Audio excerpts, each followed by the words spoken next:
Cumprimentamos a todos com a graça, a paz do nosso Senhor e Salvador Jesus Cristo e rendemos glórias ao nome dEle porque nós temos a oportunidade de mais um dia adorá-lo, bendizê-lo. E o nosso propósito é aproveitar sim esta grande oportunidade entre nós irmãos. Talvez muitos de nós que estamos participando, estamos cultuando o nome do Senhor nesse tempo, talvez não teremos outra oportunidade juntos, como foi dito pelo presbítero Anício, mesmo distantes, mas nós andamos com o Senhor. E ao andarmos com o Senhor, nós andamos lado a lado. E temos sim essa rica oportunidade de juntos louvarmos o nome do Senhor e aprendermos dEle a cada dia e a cada instante, aproveitando cada sim oportunidade que Ele nos dá. Não com murmuração, não com tristeza, não pensando deprimidos dentro das nossas casas, mas sim dando graças ao Senhor, porque esta é a vontade do Senhor na pessoa do seu Filho, e tudo aquilo que Ele permite para cada um de nós, meus queridos, coopera para o bem, é para o bem.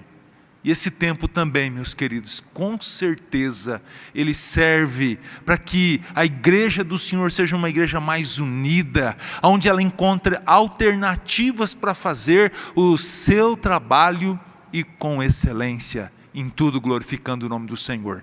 Para tanto, queridos, quero convidá-los a abrirmos a palavra de Deus no livro de Efésios, Efésios capítulo 5, e nós estaremos lendo, meus queridos irmãos, Efésios, capítulo de número 5, a partir do verso 15, e nós vamos no decorrer do capítulo 6 até o versículo de número 9, nós vamos ler as Sagradas Escrituras, que nos diz o seguinte: portanto, vede prudentemente como andais, não como nécios, e sim como sábios, remindo o tempo, porque os dias são maus.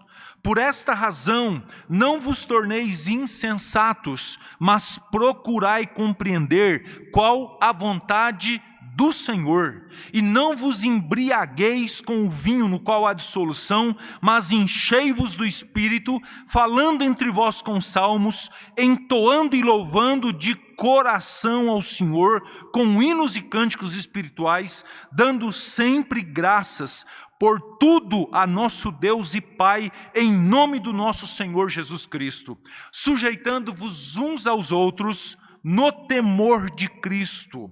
As mulheres sejam submissas ao seu próprio marido como ao Senhor. Maridos, ou porque o marido é o cabeça da mulher, como também Cristo é o cabeça da igreja, sendo este mesmo o Salvador do corpo.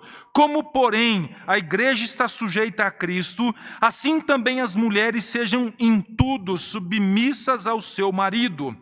Maridos, amai vossa mulher, como também Cristo amou a igreja e a si mesmo se entregou por ela, para que a santificasse, tendo-a purificado por meio da lavagem de água pela palavra, para apresentar a si mesmo igreja gloriosa, sem mácula, nem ruga, nem coisa semelhante, porém santa e sem defeito. Assim também os maridos devem amar a sua mulher como ao próprio corpo. Quem ama a esposa, a si mesmo se ama, porque ninguém jamais odiou a própria carne, antes a alimenta e dela cuida, como também Cristo o faz com a igreja, porque somos membros do seu corpo. Eis porque deixará o homem a seu pai e a sua mãe, e se unirá à sua mulher, e se tornarão os dois uma só carne. Grande é este mistério, mas eu me refiro a Cristo e à igreja. Não obstante, cada um de per si também ame a própria esposa como a si mesmo, e a esposa respeite ao marido. Filhos, obedecei a vosso pai no Senhor, pois isto é justo. Honra teu pai e tua mãe, que é o primeiro mandamento com promessa, para que te vá bem e sejas de longa vida sobre a terra. E vós, pais, não provoqueis vossos filhos a ira, mas criai-os na disciplina disciplina e na admoestação do Senhor.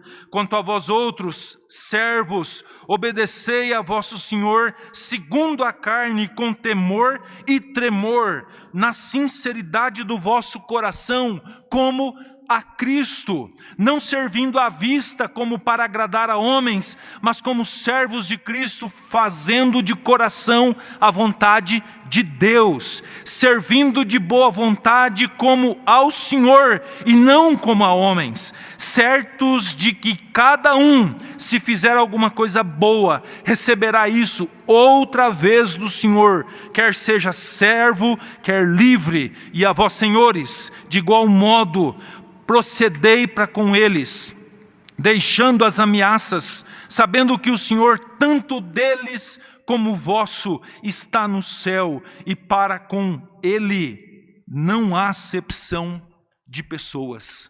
Amém. Vamos orar? Pai Santo, nós acabamos de ler a Tua Palavra, que no decorrer da história foi preservada. O Senhor levantou homens para que ela fosse traduzida nas mais diferentes línguas, para que o Teu povo, Senhor, conhecesse a Sua vontade, conhecesse o maravilhoso plano de redenção na pessoa do Seu Filho, nosso Senhor e Salvador Jesus Cristo. E nesta manhã, Senhor, unidos, ó Pai, da Tua Palavra com o texto lido, pedimos que a luz do Teu Santo Espírito e submissos ao Senhor, nós pedimos, ó Pai, que tenhamos a interpretação correta da Tua Palavra, em nome de Jesus, Senhor, que Tu cresças, que o nome do Senhor prevaleça, esteja acima de todo nome, e que ao nome do Senhor se rendam todos os povos, todos, Senhor, indistintamente, independente da classe, da condição, reconheçam que o Senhor, ó Pai, nos ensina, que o Teu Santo Espírito nos use, Senhor, use o Teu servo e abençoe todos que estarão ouvindo da Tua Palavra, e que ao final, Senhor, saiamos daqui com uma convicção, com a certeza de que o Senhor falou aos nossos corações e nos ensinou por intermédio da Sua Palavra. E nós oramos, Senhor, em nome de Cristo Jesus, o nosso Senhor e o nosso Salvador. Amém e amém. Queridos irmãos, a palavra do Senhor sempre teve o propósito no decorrer dos séculos de nos ensinar. E esse ensino que nós temos da palavra do Senhor tem sempre um propósito de nos aprofundarmos no conhecimento da vontade do Senhor para as nossas vidas. E ao mesmo tempo não apenas de um conhecimento teórico, mas a palavra do Senhor também sempre nos instrui a vivermos no nosso dia a dia e aplicarmos essa palavra que nós aprendemos na nossa casa, no nosso trabalho, no convívio da igreja, andando pela rua, em todos os lugares onde nós estivermos. Sempre nós somos instruídos a colocarmos em prática a palavra do Senhor. E é muito oportuno nós falarmos sobre isso, meus queridos, justamente porque muitas vezes nós somos crentes nominais. Somos crentes onde nós temos o nosso nome arrolado no hall de membros de uma igreja, e muitas vezes agimos como agentes infiltrados dentro da sociedade onde nós estamos. Ou seja, temos um comportamento que não nos difere dos demais, daquilo que a palavra de Deus chama de ímpios, de ateus. Muitas vezes, meus queridos, tomamos forma. Nós não temos esse propósito, muitas vezes, de sermos, sim, servos do Senhor, agirmos com diferença, e como o apóstolo Paulo diz, não nos conformarmos com este século. Tomamos forma, sim, de todos aqueles que muitas vezes viram as costas para o Senhor e não agimos consoantes ou conformes a Sua palavra. Amados do Senhor, nós acabamos de ler um texto que faz parte daquilo que nós entendemos da parte prática do livro aos Efésios. O livro dos Efésios, meus queridos, ele foi escrito entre os anos 60 e 61 da nossa era. O apóstolo Paulo, ele estava preso. Essa carta faz parte de uma das cartas da prisão, ou local onde ele estava, preso dentro de aquilo que nós chamamos de uma casa, onde ele alugou uma prisão domiciliar, e ali ele escreve não apenas a carta de Efésios, mas a carta de Filipenses, Colossenses e Filemão.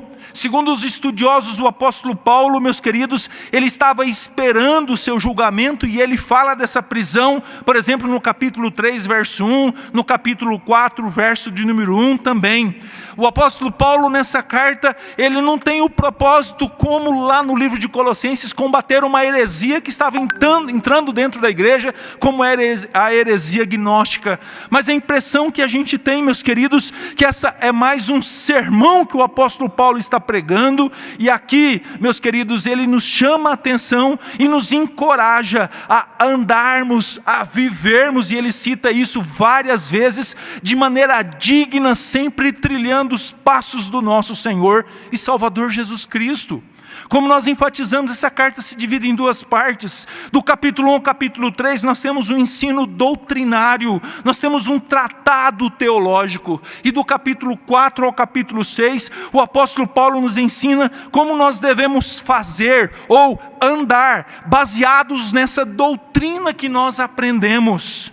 Se nós pudéssemos, meus queridos, dar um tema para essa carta, nós podíamos observar como, por exemplo, o saudoso pastor Russell Shedd disse, expondo inclusive também neste púlpito há muitos anos atrás, ele falando que a igreja deve viver numa unidade espiritual, numa santidade, se comportando de fato como corpo de Cristo.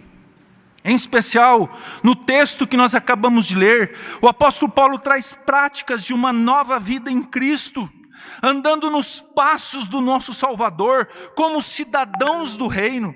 Em especial do capítulo 4, verso 1 ao verso 6, Paulo fala da sua condição, falando da condição, ele nos roga, como santos e amados do Senhor, que andemos de modo digno da vocação, e como? Com humildade, com mansidão, com longanimidade, suportando uns aos outros, vivendo em unidade, o apóstolo Paulo nos chama a atenção.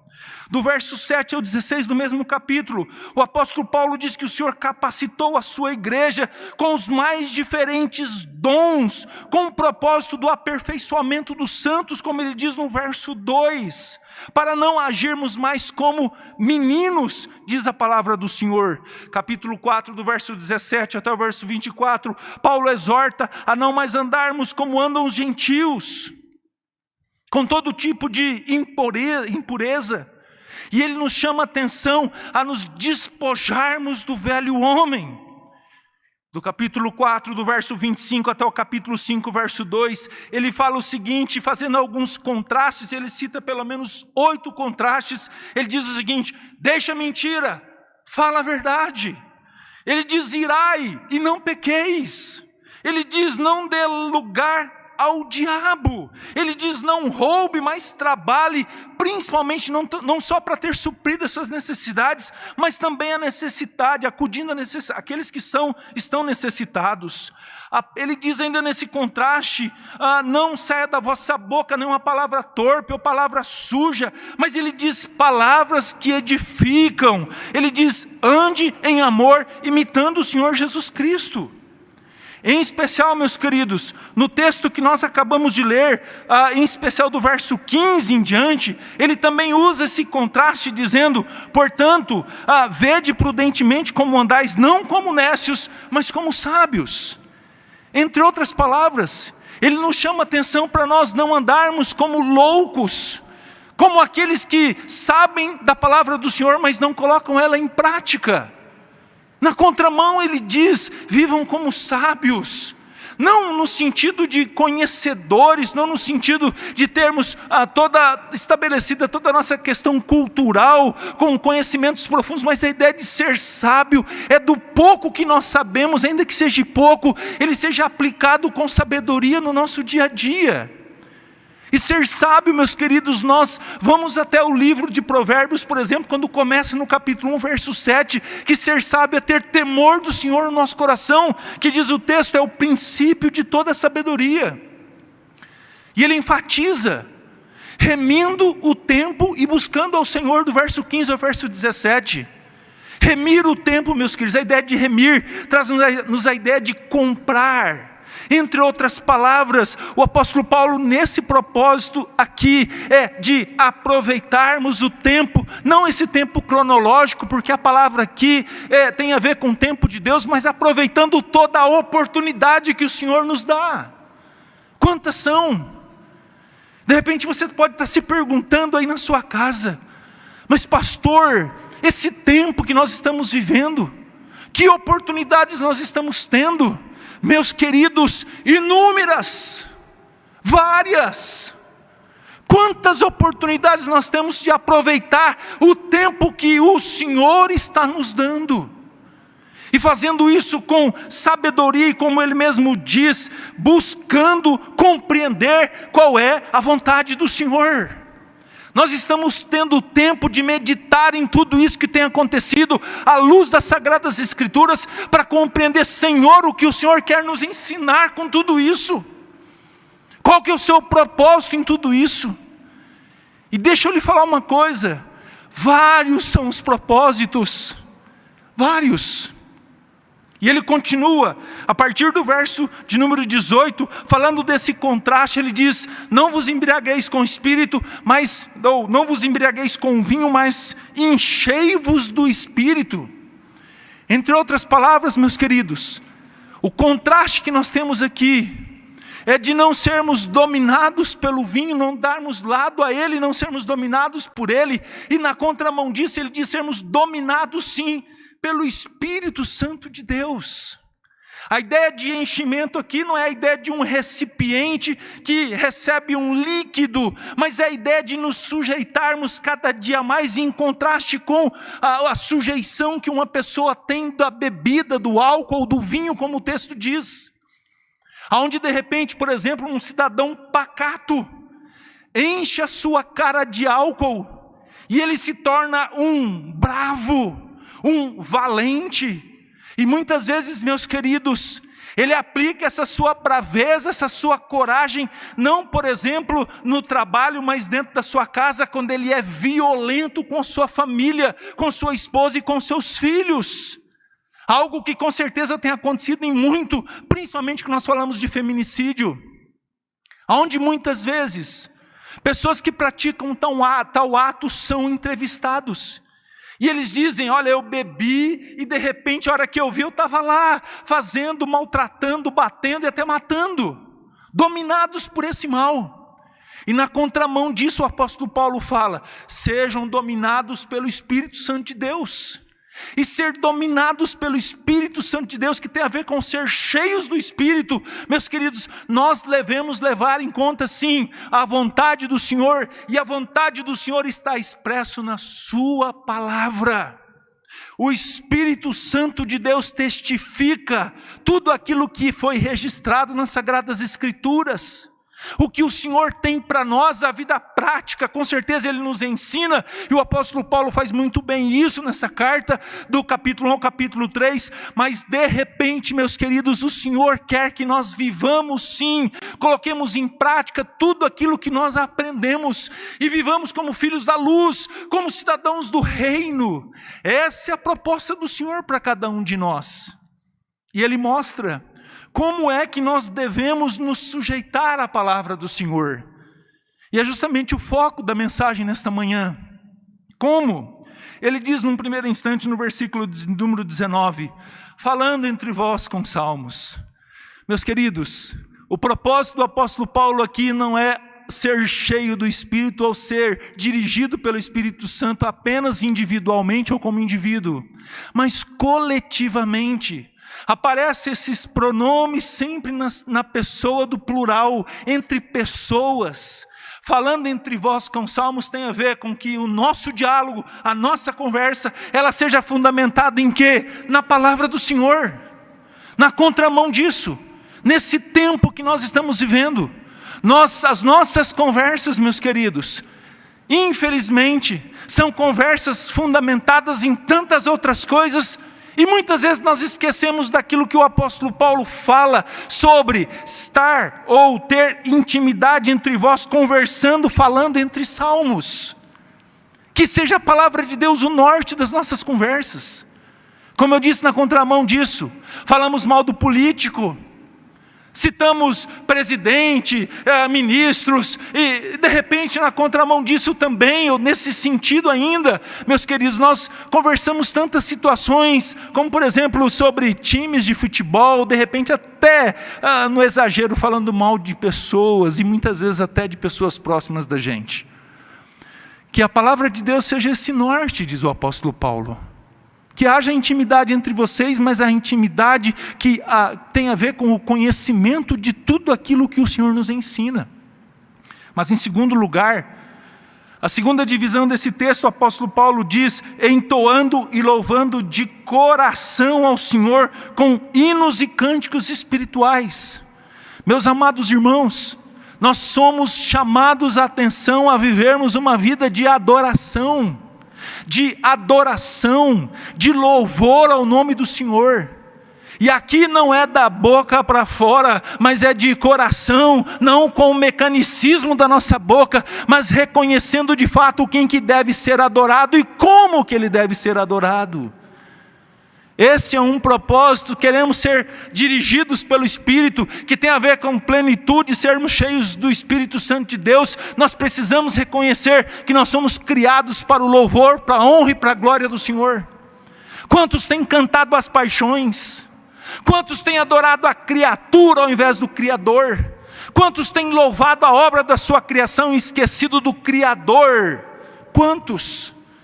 E muitas vezes na contramão disso, vivemos, meus queridos, na terceira parte desse nosso propósito nesta manhã, que é de dar graças ao Senhor por tudo. Vivemos na murmuração, na reclamação, em vez de agradecer, porque a palavra de Deus que diz que todas as coisas cooperam, e também lá no capítulo de 1 Tessalonicenses capítulo 5, fala que em tudo nós devemos dar graças. Nós olhamos para uma condição disso, tantas palavras torpes, tantas palavras chulas, tantas palavras que expressam a nossa indignação, e nós esquecemos que tem um Deus no alto e sublime trono, e que permitiu esse tempo, essa condição. Portanto, ser dirigido pelo Espírito, ao contrário de murmuração, o Senhor chama-nos a atenção, a vivermos uma vida de gratidão, em tudo dando graças ao nosso Deus e Pai, e fazendo isso no nome do Senhor Jesus. Mas em quarto lugar, olhamos que ainda ele diz no verso 21, sujeitando-vos uns aos outros no temor de Cristo. Novamente vem a questão da coletividade, e aqui, meus queridos, o apóstolo Paulo chama-nos a atenção para pelo menos 3 situações que têm a ver com os nossos relacionamentos. Chama a atenção dos irmãos, sermos obedientes, estarmos em submissão ao Espírito de Deus, sermos cheios do Espírito Santo do Senhor, tem a ver com essa ideia de sujeição mútua. E o apóstolo Paulo fala do casamento, onde no versículo 22, diz que as mulheres devem ser submissas ao seu marido. E meus queridos, longe de mim desmerecer o papel da esposa, muito pelo contrário, certamente é algo que Deus deu a as mulheres, o seu papel, a sua função, principalmente função social, dentro da família e dentro da nossa sociedade. Mas a orientação que temos da parte do Senhor é que as esposas sejam submissas. E de repente você pode pensar assim, pastor, como definir essa submissão? De maneira muito prática, chama a sua atenção. Assim como a igreja deve estar submissa a Cristo, as esposas devem ser submissas ao seu marido. A igreja não pode chegar para o Senhor Jesus e falar assim, Senhor, nós estamos em pé de igualdade, você está pensando isso, mas eu penso assim, e as nossas posições, deixa eu te falar uma coisa, a igreja não tem esse poder, muito pelo contrário, ela está sujeita ao seu Senhor. Para ela tomar uma decisão, ela tem que em oração chegar diante do seu Senhor e dizer, Senhor, devemos ou podemos fazer isso? E de repente, meus queridos, se o Senhor responde não, a igreja do Senhor tem que estar sujeita ao seu Senhor. E a comparação é a mesma. E a esposa deve estar sujeita a Cristo como seu Senhor. E as esposas sujeitas ao seu marido. Mas pastor, você não conhece meu marido? Grande problema, meus queridos, está na hora de casar. Verdade.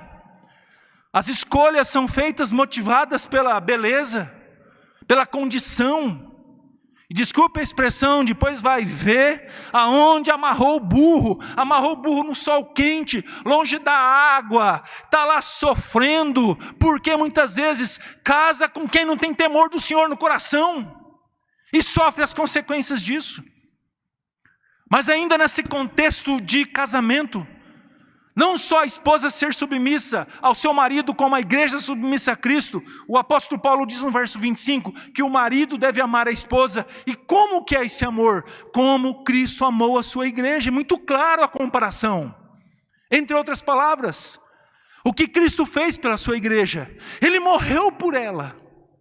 Com que propósito?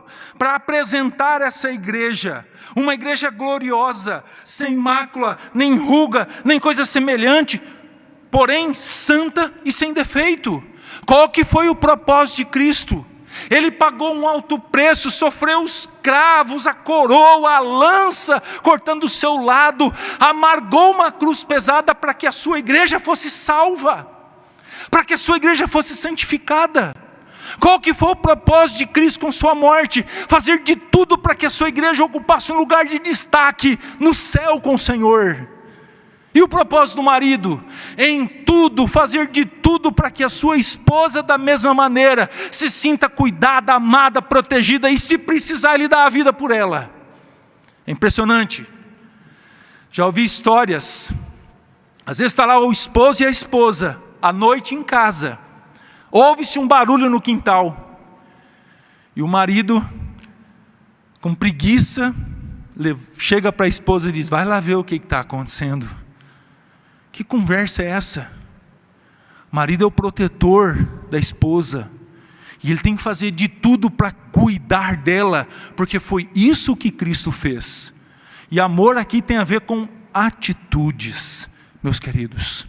Mas ao mesmo tempo, olhando para o capítulo 6, quando nesse contexto do vós, coletivamente, olhando para dentro da nossa casa, a palavra do Senhor fala que os filhos devem obedecer aos vossos pais no Senhor, pois isto é justo. A palavra de Deus diz honrar pai e mãe, é o 5º mandamento, lá em Êxodo capítulo 20, verso 12. Dentro dessa questão relacional, a palavra de Deus diz que os filhos devem honrar, e honrar é obedecer, é dar crédito, é receber o ensino, não para entrar no ouvido e sair pelo outro, mas sim procurar viver, é claro, desde que aquilo que o pai ordena, não vá contra aquilo que a palavra de Deus, porque tem um pai no céu, que tem a sua palavra, e nós não podemos ir contra aquilo que Deus nos ensina, mas em tese o ensino do pai tem que ter um fundamento nas Sagradas Escrituras.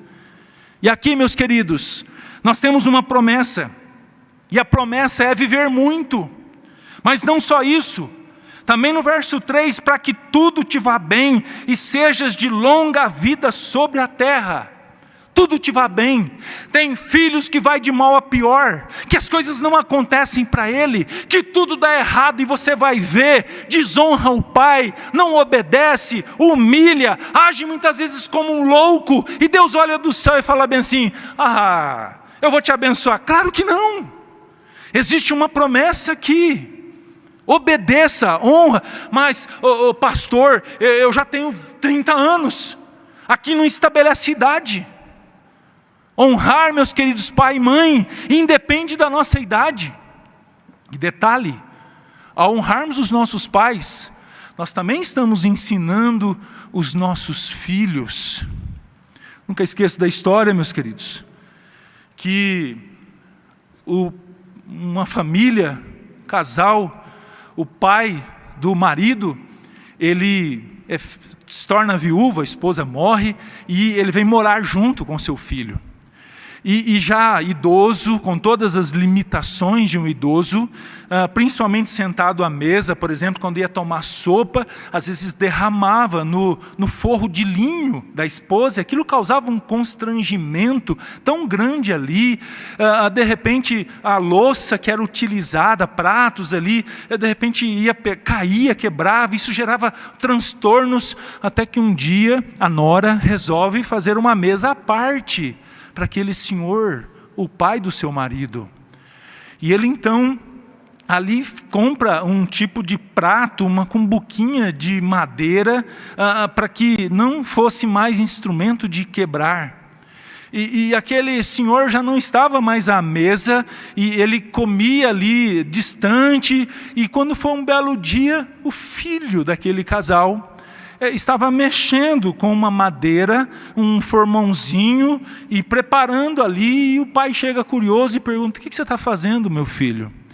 O filho diz: pai, eu estou fazendo aqui um pratinho de madeira para quando o senhor for idoso, o senhor também comer nele separado da mesa.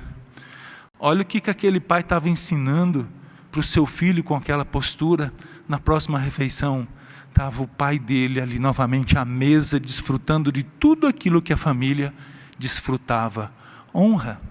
Mas ao mesmo tempo, no versículo 4, a palavra de Deus fala que os pais não devem provocar vossos filhos a ira, mas criar ele na disciplina e na admoestação do Senhor.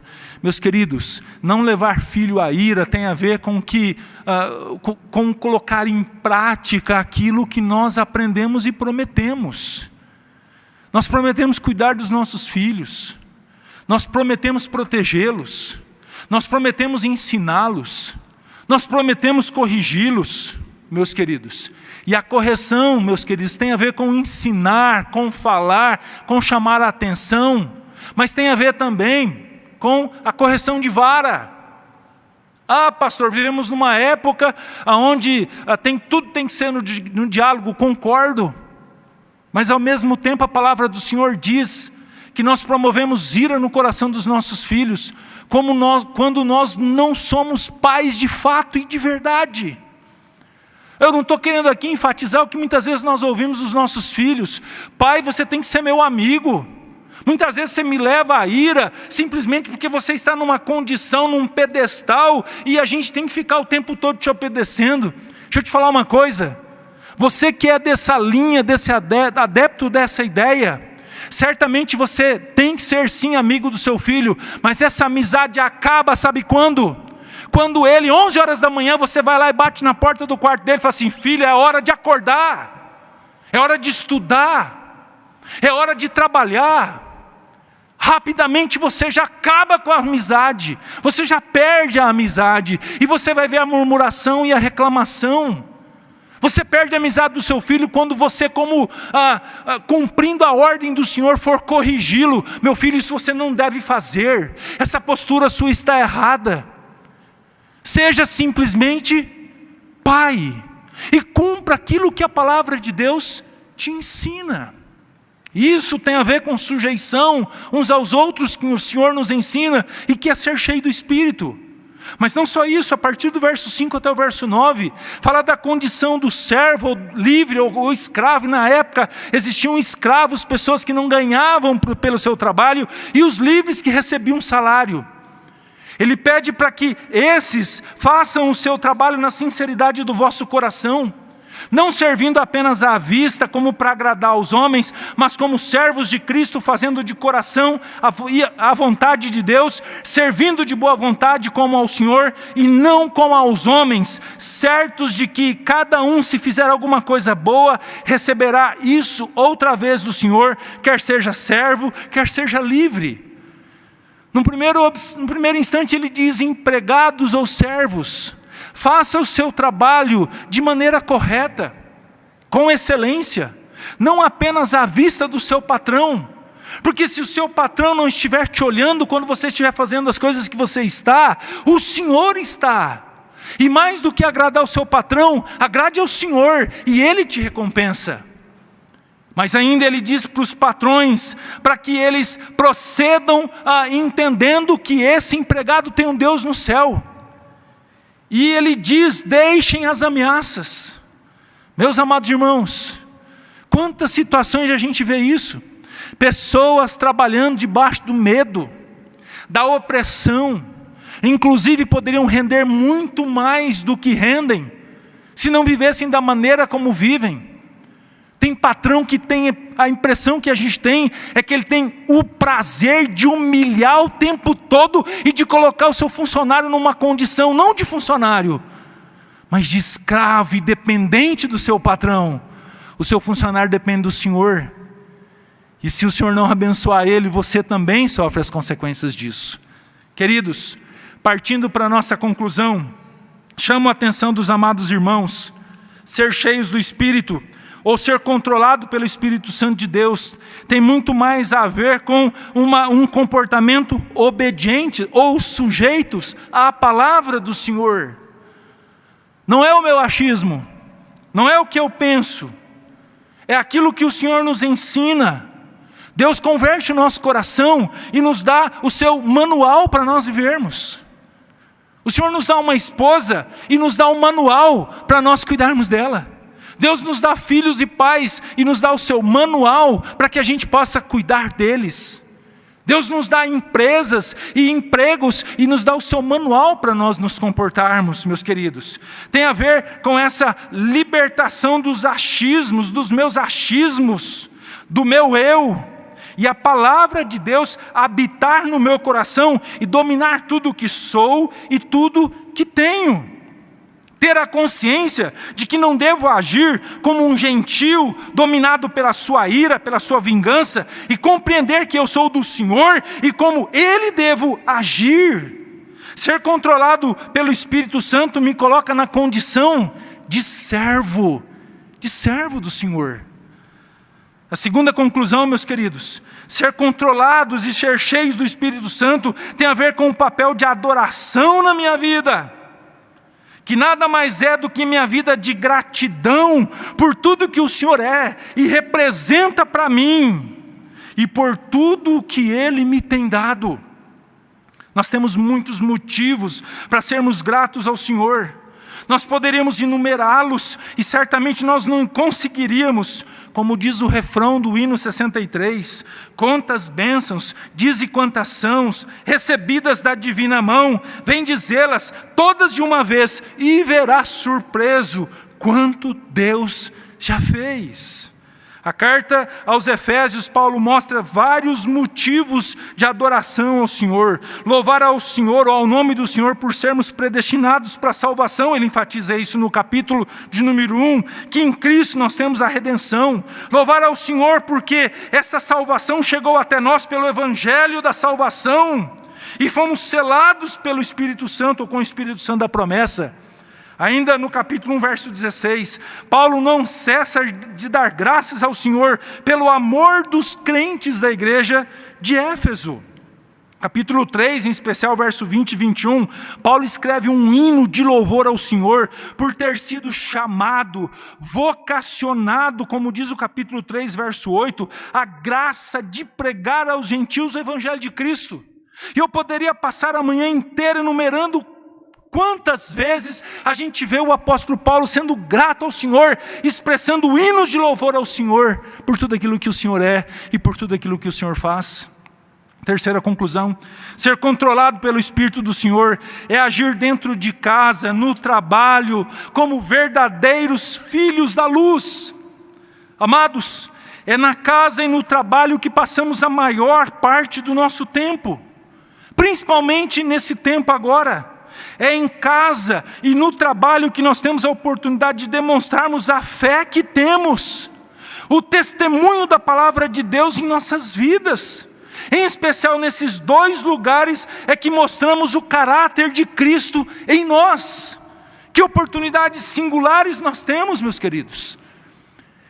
E na aplicação prática, o Senhor nos concede todo o tempo, principalmente com essa pandemia, de desenvolver, meus queridos, intimidade uns com os outros. Mas pastor, como assim? Estamos trancados dentro de casa, mas você tem seu telefone, você tem instrumentos como a internet, Para quantas pessoas você tem ligado, e agora com todo o tempo que você tem para conversar, para perguntar, mas eu não estou falando aqui de conversa sem sentido, sem futuro, conversar sobre a palavra do Senhor. Quantas pessoas que estão desanimadas, tristes, deprimidas, que querem ouvir de nós o quê? Falar sobre governo? Falar sobre pandemia? Falar sobre futebol? Não! Sobre a palavra do Senhor, que traz consolo e traz direção para a nossa alma. Olhando ainda para essa questão do tempo, meus queridos, você tem todo o tempo do mundo para dentro da sua casa, meus queridos, olhar para sua esposa e através de atitudes, demonstrar amor por ela. Atitudes que são simples, verdade. Muitas vezes nós queremos ser servidos dentro da nossa casa, que é uma demonstração de um egoísmo sem tamanho. Nós temos tempo para auxiliar, por exemplo, em tarefas básicas, em sentar para conversar, para valorizar. Os filhos, meus queridos, a ideia de instruí-los, de andar com eles, mesmo que muitas vezes nós não conseguimos aquilo que a gente pretende, mas se esforce, ore, peça o auxílio do Senhor. Isso é ser controlado pelo Espírito e ser cheio do Espírito. Aos empregados, nesse tempo, meus queridos, nós temos o propósito de ajudar sim as empresas com qual nós trabalhamos, com certeza, buscando alternativas, buscando ser úteis, ser proativos e reativos quando somos mandados. Os patrões, nós temos uma grande oportunidade nesse tempo de sermos bênção na vida dos nossos funcionários, não com as ameaças. Saiba que eles também são filhos do Senhor, e que muitas vezes atitudes erradas que nós tomamos contra aquelas pessoas que trabalham com a gente, Deus olha do céu e maneia a sua cabeça, e você pode ter certeza que não haverá bênçãos por conta disso. Portanto, meus amados irmãos, nós temos grandes oportunidades nesse tempo. Aproveite o tempo, a oportunidade. Esteja remindo o tempo que Deus te dá. Grandes são essas oportunidades. De fato, seja um homem e uma mulher, um marido e uma esposa, um filho, um pai, uma mãe, um patrão, um empregado, cheio do Espírito Santo de Deus, dirigido pelo Espírito Santo de Deus, que de fato glorifique a Deus através da sua palavra, e com isso, certamente, nós daremos um bom testemunho de Cristo, colocaremos na prática tudo aquilo que nós aprendemos no dia a dia da palavra do Senhor. Que Ele nos ajude e nos abençoe para tanto. Vamos orar?